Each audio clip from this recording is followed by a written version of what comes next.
नमस्कार मित्रांनो.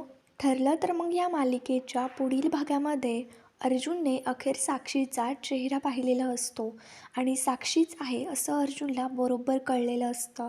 तर मग मित्रांनो, नेमकं झालं काय हे आपण पुढे पाहणारच आहोत. अर्जुन बाजारामध्ये भाजीपाला आणण्यासाठी गेलेला असतो आणि तेव्हाच वाटेवरती साक्षी तिथे येते आणि साक्षीकडनं चुकून एका माणसाला धक्का लागतो. त्या माणसाला काहीही झालेलं नसतं, पण मात्र तरीसुद्धा तो साक्षीकडनं पैसे मागत असतो. साक्षी बरोबर त्याला सडेतोड उत्तर देते आणि त्या माणसांना तिकडनं हकलवून लावते. अर्जुनसुद्धा हे सगळं बघत असतो, पण मात्र त्या क्षणी ती साक्षी आहे हे काय अर्जुनला कळत नाही. अर्जुन जरासा पुढे येतो. साक्षीची गाडी आणि अर्जुनची गाडी ही रस्त्याला शेजारी शेजारीच असते. साक्षी सीट बेल्ट लावायला लागते आणि तेव्हाच अर्जुनचं लक्ष साक्षीकडे जातं. साक्षीला पाहता अर्जुनच्या पायाखालची जमीनच सरकते. त्याला मोठा धक्काच बसतो.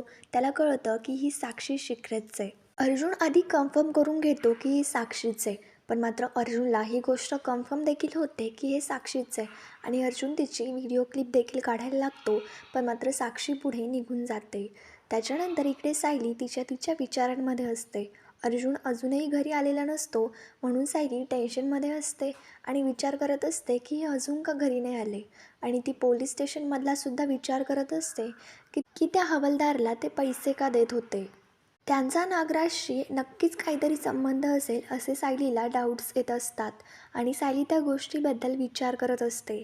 त्याच्यानंतर सायली आणि अस्मिता दोघी एकमेकींशी बोलत असताना अस्मिता खूप खुश असते आणि त्याच खुशीमध्ये अस्मिता सायलीला सांगून जाते की माझा निर्णय झाला आहे.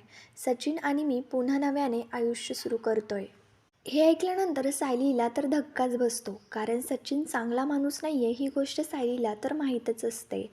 पुढे मग त्याच्यानंतर अर्जुन आणि चैतन्य एकमेकांशी बोलत असताना अर्जुन घडलेला प्रकार सर्व चैतन्याला सांगतो आणि चैतन्याला देखील हे ऐकता मोठा धक्काच बसतो.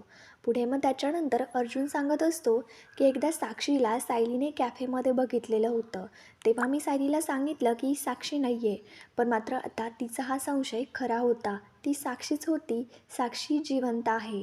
हे ऐकल्यानंतर चैतन्याला धक्काच बसलेला असतो आणि पुढे तो अर्जुनला सांगतो की अर्जुन, हे सगळं खरं असेल तर आपण सायली वहिनीला ही गोष्ट सांगायला पाहिजे की नाही, तो तुझा भास नव्हता, ती खरंच साक्षी होती. पण मात्र अर्जुनच्या डोक्यामध्ये वेगळीच काहीतरी कल्पना सुरू असते आणि साक्षीचा मुखवटा कसा फाडायचा याबाबत अर्जुन विचार करत असतो. चैतन्य अर्जुनला विचारतो की अर्जुन, नेमकं तुझ्या डोक्यामध्ये सुरू काय?